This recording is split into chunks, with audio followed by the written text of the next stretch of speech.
So what comes to mind when you think about the university experience? An opportunity to gain new knowledge, develop critical thinking skills, learn how to manage your time, maybe just getting that piece of paper to get you to the next stage of your life? Well, the awesome thing about university is that it has so many meanings and uses depending on who you ask. Now, growing up, I always looked up to my dad. 30 years ago, my dad graduated with a Bachelor of Commerce degree and landed an entry-level sales job at a big corporation. Through hard work, he was able to work his way up the corporate ladder to achieve an executive position at his company. So for me, going to university was the first step to landing a good job. So I came to university excited about what I was going to learn and the experiences I was going to have that would prepare me for the real world. But it started to strike me that as I was in my lecture halls listening to my professors talk about theories and concepts and definitions and companies, but then I'd see on my LinkedIn feed that thousands of jobs were being automated and outsourced away, entire industries were being disrupted by technology startups, and life as we knew it was changing at a faster pace than ever before. I began feeling uncertain about what I was learning and whether it was going to be adequate enough to prepare me for the jobs that would be available just 4 years later. So I spent my first year getting involved in student clubs on campus, participating at events, and even having those nights in the library burning the midnight oil in order to get on the Dean's Honors List. All the things that I felt were necessary to get me ahead. But I still couldn't kick that sense of fear. Like, who cares if I'm good at networking if I'm not going to actually know how to do the jobs that would be available to me when I graduate? So I got curious about what specifically the skills were that new employers were looking for in new hires. According to LinkedIn, the 5 most in-demand soft skills are creativity, adaptability, persuasion, collaboration, and emotional intelligence. Now, there's one thing that all of these have in common. They cannot be learned in the classroom. Rather, they can only be learned by doing. So, in my first summer at university, I decided to start a business. I was lucky enough to have a friend that wanted to do the same, so we came together and we started talking about our ideas. Now, neither of us had any sort of previous experience or background that would give us any sort of advantage, but we're equally committed to our goals and willing to do whatever it took to make it successful. Eventually, we landed on the idea of barbecue cleaning services. Now, for me, I'd never used a barbecue. I don't even think I'd looked at my barbecue at home, but I thought to myself, everyone has a barbecue, and who the heck would want to clean it? Or who even would know how? A couple of Google searches later, I saw that there weren't really too many companies offering this service, so saw the opportunity and decided to go for it. I remember when I first started telling my friends and then my parents that I was going to start a barbecue cleaning business as a summer job, and they were surprised to say the least. Imagine your 18-year-old son eagerly telling you that he was going to clean barbecues as a summer job without ever having used a barbecue and struggled to even clean his own dishes after dinner at home. Nonetheless, they supported my entrepreneurial spirit and encouraged me to move forward with it. So I spent the rest of my first year putting together plans, figuring out a process for the service, and after we finished our exams, we went out and started knocking on doors. And what started off as 2 motivated 18-year-old kids knocking on doors all day, or all night, and cleaning barbecues all day, eventually turned into a full-scale operation across Ontario, hiring over 30 employees, getting accepted to a startup incubator, acquiring a competitor, and getting a call from one of the producers of Dragon's Den inviting us to come on the show. We got a deal on the show at a $500,000 valuation after only 2 summers in business. More recently, I was able to sell the business before graduating and moving on with a new set of skills and experiences for the next stage of my life. So to summarize, I started, scaled, and sold a business, all while pursuing my undergraduate degree. So let's revisit those most important skills. The first one is creativity. So for me, creativity is just a byproduct of a problem that needs a solution, but there's some sort of barriers or obstacles that are getting in the way of that solution from happening. When we first started out, our biggest problem was that people didn't know why they needed to clean their barbecue. It was up to us to find a way to communicate the value of our services. Through a process of trial and error, we eventually landed on improved health due to reduced toxins in the grill, improved safety due to reduced flare-ups and grease fires, and improved performance, which included even heat distribution throughout the grill at high heat temperatures. In our second summer of business, we realized that there's not really any good softwares for home service companies to take and manage their online bookings. So we decided to create an app of our own with a team of offshore developers. This came with a whole new need for creativity. At every stage of running our business, there was always a new demand for creative problem solving, and we were always up to the challenge. Number 2, adaptability. Now, the world's not static. It's constantly changing and moving forward. And I would argue that now, this rate of change is changing at a faster pace than ever before. I would say that we don't just need to know how to adapt, we need to know how to embrace the change, harness the change, and even create the change ourselves. I learned how to be adaptable when we got a call from the producers of Dragon's Den just 2 days before the show, and it also just so happened to be the first day of our operational season for that year, and we had 15 new team members to train. I learned how to be adaptable when we lost 25% of our employees in 1 week due to poor weather conditions and the difficulty of the job. Not to mention that we had over 100 customers booked in their calendar. As unexpected challenges presented themselves, I learned how to be adaptable in order to move the business forward. Number 3, persuasion. Now, persuasion is really just convincing someone of something. I learned how to be persuasive out of necessity. When we first started out, we didn't have a single sale, and it was up to us to go out and knock on doors to find customers for our service. If we weren't persuasive, then we didn't have a summer job or a business for that matter. We got 4 sales our first day out, and we never looked back. I learned how to be persuasive when we first started hiring students to clean barbecues with us. Now, if there's one thing more difficult than convincing someone to pay for barbecue cleaning services, it's convincing someone to actually clean barbecues for a summer. I learned that effective persuasion did not involve manipulation. Rather, it involved communicating a mutual exchange of value that was equally beneficial to both sides. For our customers, it was our knowledge and expertise, our work ethic, and our attention to detail. And for our employees, it was our willingness to bring them into the business and provide them a more entrepreneurial experience working with us. Number 4, collaboration. Now, we're often led to believe that you can learn collaboration in group projects. But from firsthand experience, when I'm in a group project, it feels a lot like I'm watching the Hangover movie. One person takes control and does most of the work. One person says they'll help, but doesn't really. One person has no idea what's going on the whole time, and one person you don't hear of until the night that it's due. True collaboration is learned when there's stakes beyond that of a percentage grade. True collaboration is learned when it's out of necessity and you have your entire identity on the line.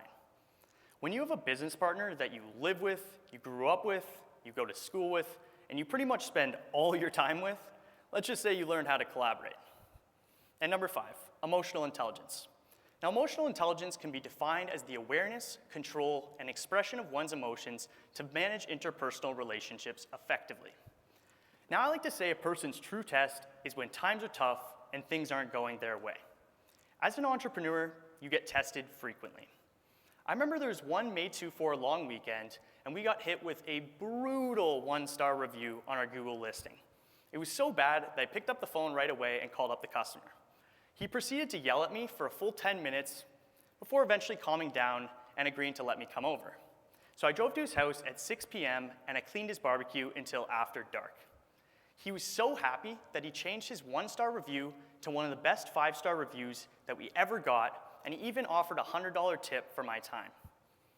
Now, beyond these very important skills, there's so many important skills that you can't learn in the classroom. School doesn't teach you how to be resilient. Like when you spend countless hours putting together a 15-page business plan for a government grant only to find out that you're not eligible due to a technicality. School doesn't teach you how to create opportunities for yourself. Like when you see the opportunity to apply for a startup incubator just 2 hours before the deadline on the night before a midterm and you run home and get the job done anyways. School doesn't teach you how to get out of your comfort zone. Like when you have to approach the doorstep of a complete stranger and sell them on your services, otherwise you don't have a job the next day. School doesn't teach you how to overcome obstacles. Like when you get a letter from one of the largest regulatory agencies in the province saying that your business is infringing on their rules and you're going to need to shut down immediately. They eventually made an exception. And school doesn't give you that true feeling of gratification you get when you're talking to an executive of a Fortune 500 company on their doorstep at 18 years old, and they present you with a business card and offer you a job on the spot because they see your determination and energy and they want that at their own company. More broadly speaking, starting a practical business while in school made me more confident in myself. Starting off in university, I was a shy, timid, 18-year-old kid that didn't really have a lot of self-confidence, and I didn't really feel like I was headed towards a happy and fulfilling life. The many trials and tribulations of starting and growing a business while in school helped me overcome these mental barriers. Now, there were so many times that I was uncertain about what I was doing, and I questioned whether what I was doing is what I should be doing, but there was always something to move me forward. Now, there's a famous TED Talk by a man named Sir Ken Robinson titled, "Do Schools Kill Creativity?" I remember when I saw this first, and I thought, heck yeah, they do. I was frustrated, as I see many of my peers are, when we're learning things that we can easily find online for free, in repetitive formats, and in a repetitive nature, and in formats that just really are not modern. In fact, there were so many times throughout university that I felt like school was getting in the way of my true passion. So much so that I seriously considered dropping out entirely. I was lucky enough to have supportive parents, mentors, professors, and friends that supported me and encouraged me to stay in school. And over time, I realized that there was actually great synergy between my business and my academics, and that my business was actually bringing my academics to life. I would be in my lecture halls, listening to my professors talk about theories and concepts, while I had my own business plans opened and constantly making connections between the two. When we had group projects where we had to pick a company to create a business plan for, I would convince my group to choose my own. I was even able to work with some of the administrative staff at the school to create independent study courses to get some credit for some of the work I was doing for my business. And it was over time that I realized that creativity comes when constraints exist. When I was able to make that connection between my business and my academics, I became more creative than ever before.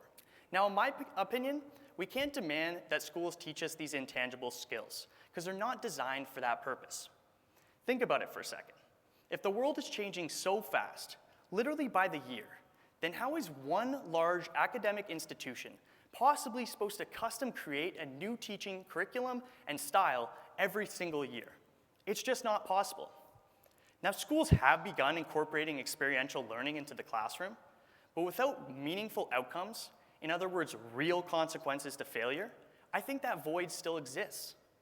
So why do we pretend that if you go to a good university and a good program, that this is the formula for a happy and successful life? The way I see it is, for many students, academics is just one part that makes up the university experience. It can allow you to gain new knowledge, teach you how to critically think, help you manage your time, and so much more. But school alone does not prepare you for the real world. So what can we do about this? Well, there's 3 things that I've learned to be true. The world's changing fast, and it's up to us as students to take our education into our own hands to be ready to solve the problems of tomorrow. Number 2, every student can and should pursue a practical, hands-on learning experience while in school in order to gain these valuable skills. And number 3, you don't need a great big idea or plan to get started today. Now, entrepreneurship is more of a mindset than it is a job. And starting and running a business really just comes down to managing the many small moving parts in order to make that well-functioning whole. Now, entrepreneurship is not for everybody, and I'm not saying it should be, but starting a business while in school can afford you the opportunity to gain so many valuable skills that are relevant for so many different career paths. So how can you get started? Well, first, find an idea. If you don't have one, it's okay, steal one. You don't need to be the next Bill Gates or Elon Musk. Start a car cleaning business. Everyone has a car, no one wants to clean it. Next, start talking to people about it. Talk to your friends and family first, then talk to more people. When you feel comfortable, set up an interview with someone who could be a potential customer, ask them what their problems are, and see if you're offering a solution. And lastly, narrow your idea down to its most narrow basic form and get started as soon as possible. Let's say, for example, you have the idea to start the Uber of tutoring services. Well, first go find a tutor, then go find someone who's looking for tutoring services, connect the two, and maybe take some sort of commission. Better yet, become a tutor yourself first, find your first customer, and start building your platform from there. I'm serious, that's it. Your first idea won't be your last, and you never know how far it can go. As the great one Wayne Gretzky once said, you miss 100% of the shots you don't take. So I'm calling on all students, parents, educators, and entrepreneurs, and anyone who can imagine a world where the next generation of students goes to school for 4 years and graduates more skilled, advanced, and inspired than generations of the past? What if students went to school and graduated with the skills of upper-level managers and had the practical experience to back it up? What if creativity was ingrained in the way we think and we're actively looking for ways to put that into practice? What if we could think critically and we could apply that thinking to real-world situations? What if we could all communicate at a high level of proficiency and could come together to do big things? What if we were a generation of thinkers and doers? How would companies evolve? How would institutions evolve? How would the world evolve? Would we be fearful of the world's biggest challenges, such as the technological revolution, climate change, or geopolitical uncertainty? Or would we be excited to take on those challenges and become the leaders of tomorrow? Now more than ever before, students can and should take their lives into their own hands, and it's up to each of us to do that. We no longer need to be told what to know, we need to act on it. So are universities still relevant? Of course they are. But when you're thinking of what comes to mind when you're imagining the post-secondary experience, I challenge you to think more broadly to include entrepreneurship as a key component. Let's reimagine the post-secondary experience to create a better tomorrow. Thank you.